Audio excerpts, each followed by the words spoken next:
શ્રી સરસ્વતી નમઃ.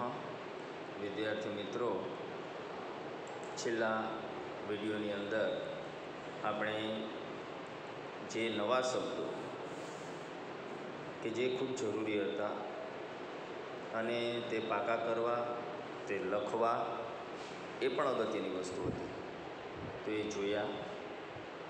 સાથે સાથે 5 વખત લખી પણ નાખ્યા હશે, અને જો એ લખ્યા હશે તો જ આપણે આ પાઠ છે તે સારી રીતે સમજી શકશું. એટલે ખાસ ધ્યાન રાખીએ કે પાઠ છે તે સમજીએ, એક એક શબ્દ સમજીએ. ન સમજાય, ઐતિહાસિક પાઠ છે, ન સમજાય વિગત તો એને રિપીટ કરીએ, વાંચીએ, પણ એમનેમ રાખી દઈશું નહીં અને જતું કરશું નહીં. સમજવો થોડો અઘરો છે, કારણ કે કલ્ચરલ છે, ઐતિહાસિક પાઠ છે, હિસ્ટોરિકલ છે, સાથે સાથે કલ્ચરલ છે. આપણી સંસ્કૃતિનો વારસો પણ એમાં સમાયેલો છે. ધોરણ 9, પાઠ નંબર 5, રાણી કી વાવ. આનો વિડીયો પણ આપણે જોયો, શબ્દો પણ નવા જોયા, અને સાથે સાથે આગળના લેક્ચરની અંદર એક હિન્દીમાં વિડીયો પણ મૂકેલો હતો. એ વિડીયો પણ તમે જોયો હશે, જેની અંદર સંપૂર્ણ એમની જે ડિટેલ છે તે હિન્દીની અંદર કહેવામાં આવી છે, અને બહુ સારી રીતે સમજી શકાય એવી રીતની એ વાત છે તે રજૂ થઈ છે. સાથે સાથે અહીંયા આપણે સમજ અને પરીક્ષાલક્ષી બંને વસ્તુને ધ્યાનમાં રાખી અને આ પાઠ છે તે જોઈશું. સૌપ્રથમ પ્રી ટાસ્ક છે, પાઠ નંબર 5, રાણી કી વાવ. પ્રી ટાસ્ક એમાં તમે જોઈ શકો છો કે અહીંયા એક મંદિર છે તે આપેલું છે, ટેમ્પલ, અને જગવિખ્યાત મંદિર છે. ભગવાન સોમનાથ મહાદેવનું આ મંદિર છે, તમે જોઈ શકો છો. Look at this picture of the Somnath temple. Somnath temple જે છે, આપણે અવારનવાર બધા ગયા જ હોય, અને આપણે તો નજીક રહીએ છીએ એટલે પૂરો લાભ આપણે છે એમનો લઈએ છીએ. તો એ ચિત્ર જોવાનું છે, આપણે તો રૂબરૂ પણ અનુભવ છે. અને પછી now fill in the blanks using the words in the bracket and complete the paragraph. અહીંયા એક પેરેગ્રાફ આપવામાં આવેલો છે, એમાં ખાલી જગ્યા છે, એ ખાલી જગ્યા આપણે પૂરવાની છે. પણ આ શબ્દોનો ઉપયોગ કરીને, કયા શબ્દો તો કે અહીંયા આપ્યા છે, એ શબ્દોનો ઉપયોગ કરી અને આપણે ખાલી જગ્યા છે તે પૂરવાની છે. કયા શબ્દો છે તમે જોઈ શકો છો. સેજ બોલ્ડ કરીએ તો આપણને ખબર પડશે કે કયા શબ્દો છે. એ છે શબ્દ છે see, curved, enchanting, majestic, Somnath, flag, pillar, peak, roof. So these are the words. આ શબ્દો છે, એ શબ્દોનો ઉપયોગ કરવાનો છે, અને અહીંયા ખાલી જગ્યા છે તે આપેલી છે, એ ખાલી જગ્યા પૂરવાની છે. હમણાં હું પૂરી આપું, મને વાંધો નથી, પણ હું પૂરીશ તો આપણી જે ભાષા પરિચય છે ને એ રહી જશે. એટલે તમારે જાતે પૂરવાની છે. આ પૂરવાથી આપણને ખ્યાલ આવશે કે આમાં કયું નામ છે, કયું વિશેષણ છે, કયું ક્રિયા વિશેષણ છે. આ બધી વસ્તુઓ છે એ સમજવા માટે આ ખાલી જગ્યા ખૂબ જરૂરી છે. એટલે ખાલી જગ્યા છે એ પ્રેક્ટિસ કરી અને પૂરશું. ખાલી જગ્યા ત્યારે જ આવડશે જ્યારે આ પેરેગ્રાફ છે એને આપણે ગુજરાતીમાં સમજી શકીએ, આપણે એનો અર્થ ગ્રહણ કરી શકીએ. નેક્સ્ટ, બીજું અહીંયા એક ચિત્ર આપેલું છે, એ પણ ભાષા પરિચયનું છે, સાથે સાથે લેંગ્વેજ છે તે શીખવા માટેની વાત છે તે છે. આને આપણે મોહબ્બત મકબરા કહીએ છીએ, જૂનાગઢની અંદર આવેલો છે. એવું કહેવાય છે કે આ મોહબ્બત મકબરા જે જૂનાગઢની અંદર આવેલો છે કોર્ટની સામે, તો એ આ નમૂના ઉપરથી તાજમહલનો નમૂનો છે તે લેવામાં આવ્યો છે, એવું એને વાત છે.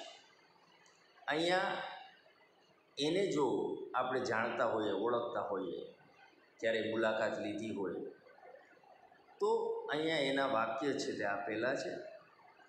એ વાક્યને વાંચવાના છે અને સામે કહેવાનું છે કે એ વાક્ય સાચું છે કે ખોટું છે. It is only for understanding. તમે સમજી શકો એના માટે થઈ અને આ વસ્તુ છે તે અહીં મૂકવામાં આવી છે.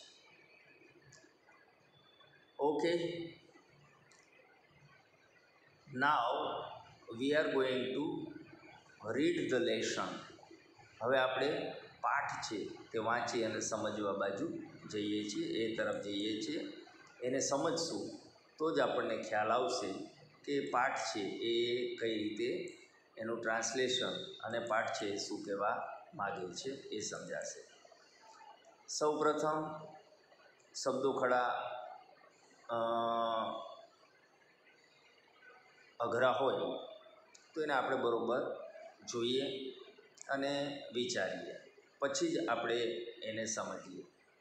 રાણી કી વાવ, the step well, is an approved site on the World Heritage.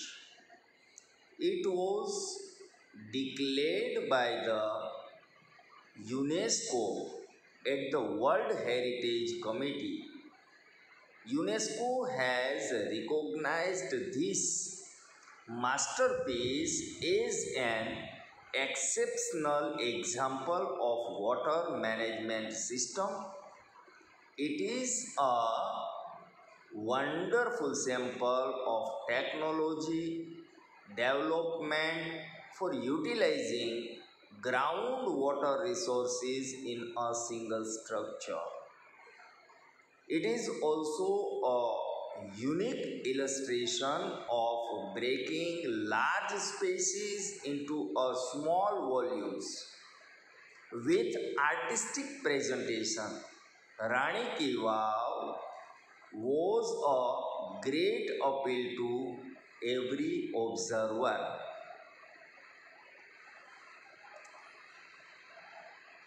Queen Udaymati, the widow of King Bhimdev, first constructed this vow between 1022 and 1063 AD. Rani Ki Vav has become one of the most popular places to visit in Gujarat. King Bhimdev first belonged to the Solanki dynasty of Anhilwad, Patan, and after his death, Udaymati took up the project for solving the problem of water scarcity faced by the people of Patan. Unfortunately, the queen also died before the completion of the structure. In the world of architecture, her beautiful idea has received immense appreciation.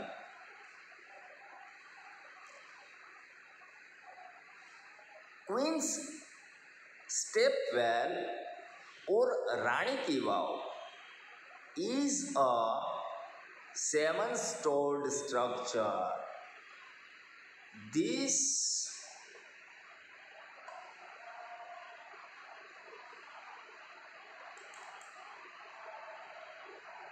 This effect east facing stepwell is 64 meters long, 20 meters wide and 27 meters deep. Each sculpture, passage, pillar and pavilion in this magnificent structure has enchanting carving. On this side wall there are around 800 sculptures.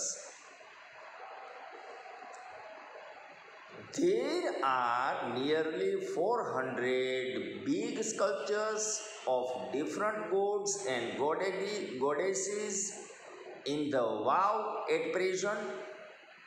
These numbers would have been many more in the past in this original structure. Each store has a narrow corridor for the visitors to appreciate beauty of sculptures and carving engraved on the wall. Even the pillars of the wow are not exception to it. They display splendid artistic marvel on the stone. Okay, these are the 3 paragraphs, and we are going to see once again the translation and understanding of this paragraph. રાની કી વાવ. તમે સમજી શકો છો કે રાની કી વાવ છે એ ઐતિહાસિક પાઠ છે. અહીંયા ઇતિહાસ છે તે બતાવવામાં આવે છે, ઇતિહાસ છે તે બતાવ્યો છે. રાની કી વાવ છે તેનો. રાની કી વાવ મતલબ કે સ્ટેપ વેલ, જે આપણે પગથિયાવાળી વાવ કહીએ છીએ તેની વાત છે. એ રાની કી વાવ તરીકે ઓળખાય છે. અહીંયા જે પાઠમાં અણહિલવાડ પાટણની વાત છે તે is an approved site of the world heritage. World એટલે કે વિશ્વ, હેરિટેજ એટલે કે વારસો, અપ્રુવડ એટલે માન્ય અને સાઇટ એટલે જગ્યા. વિશ્વ વારસાની અંદર માન્ય જગ્યા તરીકે રાણી કી વાવ છે તેને મહત્ત્વ મળ્યું છે. It was declared by the UNESCO at the World Heritage Committee. World Heritage Committee છે UNESCO, United Nation Education Scientific Cultural Organization, the full form of UNESCO. અહીંયા કલ્ચરલ, એજ્યુકેશનલ અને સાયન્ટિફિક જે બાબતો છે તેને અહીંયા ઐતિહાસિક કોઈ સ્વરૂપ હોય તે માની અને તેને વિશ્વ ની અંદર પ્રખ્યાત થાય તે માટે, વિશ્વની અંદર તે ગુંજી ઉઠે તે માટે એક કમિટી છે એમણે એને એમાં જગ્યા આપી છે. UNESCO has રિકોગ્નાઇઝડ this masterpiece is an exceptional example of water management system. Water એટલે પાણી અને મેનેજમેન્ટ સિસ્ટમ એટલે કે એ મેનેજ કરવાની સિસ્ટમ. એક્સેપ્શનલ એટલે અપવાદરૂપ એક્ઝામ્પલ, ભાગ્યે જ ક્યાંક જોવા મળે એવું. માસ્ટર એટલે સૌથી શ્રેષ્ઠ અને પીસ એટલે જગ્યા, નમૂનો. સૌથી શ્રેષ્ઠ નમૂના તરીકે વોટર મેનેજમેન્ટ સિસ્ટમનો આ સૌથી શ્રેષ્ઠમાં શ્રેષ્ઠ નમૂનો છે, માસ્ટરપીસ છે એવું યુનેસ્કો છે તેમણે તેની ઓળખ આપી. It is a wonderful sample of technological development. Technological એટલે કે ટેકનોલોજીનું, ડેવલપમેન્ટ એટલે વિકાસ, એનો પણ વન્ડરફુલ અદ્ભુત નમૂનો છે. For utilizing ground water resources in a single structure. Water resources જે છે, તળાવ છે, નદી છે, આ બધા એના પાણીના સ્ત્રોત છે, રિસોર્સ છે. એમ ભૂગર્ભ જળ છે એ પણ એક રિસોર્સ છે. તો ભારતની અંદર એની પ્રથા કેવી હતી કે ભાઈ ભૂગર્ભ સિસ્ટમ જળ જે છે, ભૂગર્ભ સિસ્ટમમાંથી, ભૂગર્ભમાંથી મળતું જે જળ છે તે કઈ રીતે માણસો છે તે ઉપયોગ કરતો, તો કે તેનો અહીંયા ઉત્કૃષ્ટ નમૂનો છે એ આપવામાં આવ્યો છે. ટેકનોલોજીકલ ડેવલપમેન્ટનો છે અને એનો યુટિલાઇઝિંગ જે પાણીનો ઉપયોગ થાય છે એ પણ એક સિંગલ સ્ટ્રક્ચરમાં, અનેક જુદા જુદા સ્ટ્રક્ચર નથી, સિંગલ સ્ટ્રક્ચર, એક જ પેલાની અંદર, એક જ સ્ટ્રક્ચરની અંદર એ જે બતાવવામાં આવ્યું છે એનો સારામાં સારો નમૂનો છે. It is also unique illustration of breaking large spaces into smaller volume with artistic presentation, અને સાથે સાથે અદ્વિતીય ઇલસ્ટ્રેશન છે, અદ્વિતીય છે ઇલસ્ટ્રેશન, અને એ પણ કેવું સમજૂતી સાથે કે ભાઈ બ્રેકિંગ લાર્જ સ્પેસ, બહુ મોટા સ્પેસની અંદર આખી કૂવો છે તે છે, પણ એને કેવી રીતે સ્મોલર વોલ્યુમની અંદર બદલી નાખવામાં આવ્યો છે. તમે જો ચક્કર મારો તો નાના નાના ભાગો છે એના બનાવેલા છે એ સ્મોલર વોલ્યુમની અંદર, અને એ પણ આર્ટિસ્ટિક કલાત્મક પ્રેઝન્ટેશન એવી રીતે રજૂ થયેલું છે કે જોવાની ખૂબ મજા પડે અને આખી વાવ છે તે જોઈ શકાય. Rani ki Vav has great appeal to every observer. દરેક જે ઓબ્ઝર્વર છે એને સ્પર્શી ગઈ છે, લોકોએ એને ખૂબ વખાણ કર્યા છે, અને યુનેસ્કો છે એના દ્વારા પણ એનું એપ્રિસિએશન છે તે થયું છે. Queen Udayamati, the widow of King Bhimdev first constructed this vow between 1022 and 1063 AD.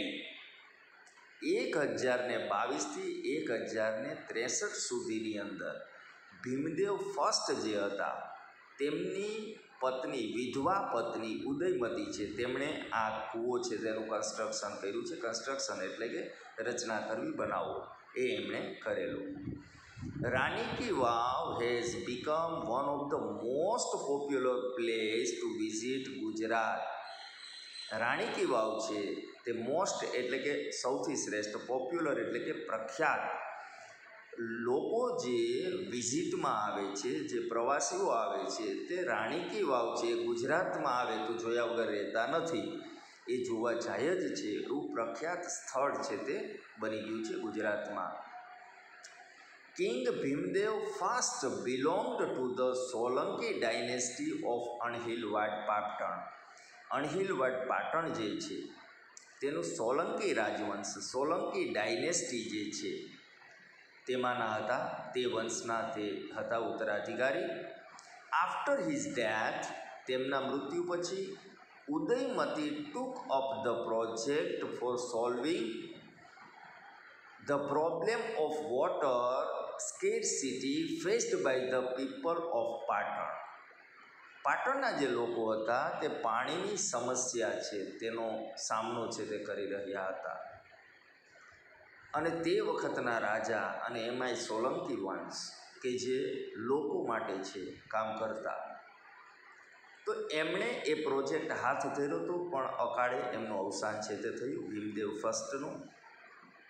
અને પછી જે પાણીની સમસ્યા લોકોને સતાવતી હતી તેનો ઉકેલ લાવવા માટે થઈ અને રાણી ઉદયમતી છે તેણે ટુકઅપ ધ પ્રોજેક્ટ, એણે એ પ્રોજેક્ટ છે તે હાથમાં લીધો, અને એ દ્વારા એમણે પાણીનો જે પ્રશ્ન છે અણહિલવાડ પાટણમાં, એ પ્રશ્ન છે તે તેમણે સોલ્વ કરવાનો પ્રયત્ન કર્યો. 1022થી 1063 સુધીમાં આ કામ છે તે કરાય. Unfortunately the queen also died. કમનસીબે, અનફોર્ચ્યુનેટલી રાણી છે તેમનું પણ મૃત્યુ થયું. Before the completion of the structure, આ સ્ટ્રક્ચર પૂરું થાય, આ કૂવો છે તે પૂરો થાય તે પહેલાં રાણી છે તેમનું પણ મૃત્યુ થયું. In the world of the architectural, her beautiful ideas has received immense appreciation. ઇમ્મેન્સ એટલે અદ્ભુત, જેનું વર્ણન ન થઈ શકે એવું. એપ્રિસિએશન એટલે કદર, એમની પર ખૂબ જ, અહીંયા વેરી, પ્લેન્ટી ઓફ એવો અર્થ થાય છે, ખૂબ જ એની કદર છે તે થઈ. કેની ખૂબ કદર થઈ?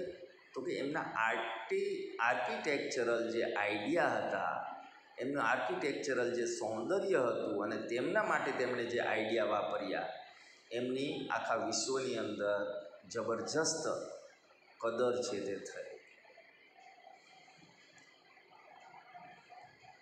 क्वींस स्टेपवेल और रानी की वाव, आ स्टेपवेल क्यों कि रानी की वाव क्यों बने एक, इज अ 7 स्टोर्ड स्ट्रक्चर, 7 माળનું સ્ટ્રક્ચર છે. એ જે રાણી કી વાવ છે તે 7 માળનું સ્ટ્રક્ચર એમાં છે. The East facing stepwell is 64 meters long. પૂર્વ તરફ એ 64 મીટર લાંબી છે, 20 meters વાઇડ, 20 મીટર છે તે પહોળી છે, અને 27 meters ડીપ, અને 27 મીટર એ કૂવો છે તે ઊંડો છે. ઈચ સ્કલ્પચર એટલે જે મૂર્તિ કે જેમાં કોતરણી કામ કરેલું હોય તેને સ્કલ્પચર કહેવાય. દરેક સ્કલ્પચર પેસેજ, પિલર એટલે pillar, passage, pavilion in the magnificent structure has enchanting carving. દરેક જગ્યા ટૂંકમાં પછી મૂર્તિ હોય, કોઈ ખાલી સ્પેસ હોય, પિલોર હોય, પેવેલિયન ગેલેરી હોય, જે કંઈ પણ હોય તે તમામ જગ્યાએ તમને મેગ્નિફિસન્ટ અદ્ભુત સ્ટ્રક્ચર જોવા મળે, જેનો કંઈક અર્થ નીકળે છે, જે કંઈક સમજી શકાય, અને સાથે સાથે એન્ચેન્ટિંગ આકર્ષક, કાર્વિંગ એટલે કોતરણી કામ, આકર્ષક કોતરણી કામ વાળા જેનો કંઈક અર્થ નીકળે એવા ચિત્રો છે તે જોવા મળે. On its side walls there are around 800 sculptures. તેની જે સાઈડની દિવાલો છે તે સાઈડની દિવાલોમાં 800 મૂર્તિઓ છે જે કોતરણી કરેલી એવી છે.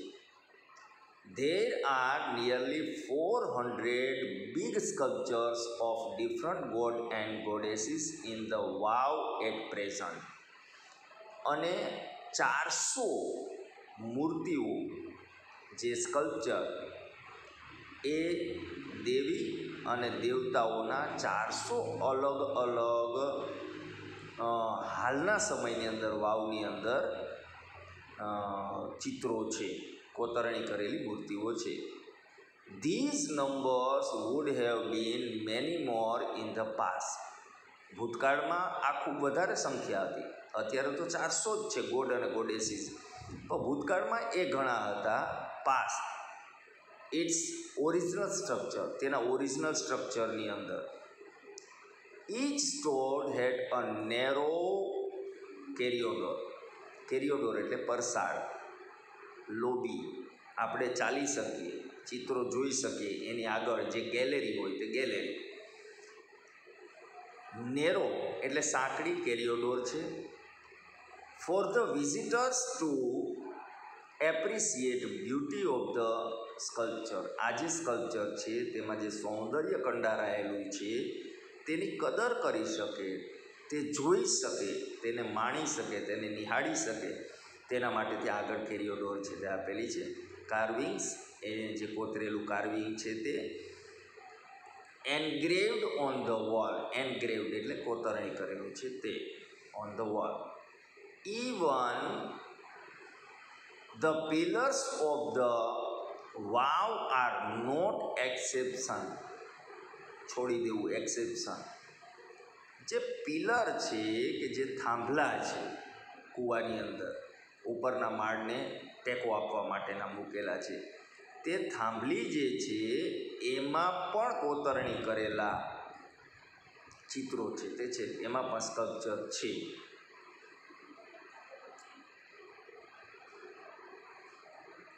They display splendid artistic marvel on the stone. Display એટલે કે દર્શાવે છે, સ્પ્લેન્ડિડ એટલે કે ભવ્ય, આર્ટિસ્ટિક એટલે કે કલાત્મક, માર્વેલ એટલે કે અદ્ભુત, ઓન ધ સ્ટોન એટલે કે પથ્થર ઉપર અદ્ભુત બનાવેલી જે ભવ્ય એવી જે સ્કલ્પચર છે, જે મૂર્તિઓ છે તે ડિસ્પ્લે કરે છે, તે બતાવવાનું કામ છે તે કરે છે. ઓકે મિત્રો, તો અહીંયા સ્ટોન સુધીમાં અડધો પાઠ છે તે થાય છે. આખો પાઠ એક વખતની અંદર લેવા જઈએ તો હું માનું છું ત્યાં સુધી શબ્દો છે તે આપણા માટે વધારે પણ થઈ જાય અને સમય પણ લાંબો થઈ જાય. તો અહીંયા સુધીના શબ્દો છે, સ્ટોન સુધીના, ત્યાં સુધીના શબ્દો છે એ ફરી પાઠ વાંચીએ, સાંભળીએ. હું માનું છું ત્યાં સુધી એક વખત તમે આ પાઠ છે તેને સાંભળી લ્યો, સમજી લ્યો. હું વાંચું છું, ગુજરાતી કરું છું, સમજાવું છું, એ સમજી લો. ત્યાર પછી ફરી પાછા એક વખત પાઠ વાંચો અને ત્યાર પછી ફરી પાછા એક વખત આ સાંભળો. પછી તમારે એ પાઠ જોવો પડશે નહીં અને 100% એમના પ્રશ્નો છે એ પણ આવડી જશે. તો એ રીતે સમજદારીપૂર્વક આપણે આપણું કામ છે તે કરીએ અને જાતે આપણે એને સમજવાનો પ્રયત્ન છે તે કરીએ. Okay, thank you very much.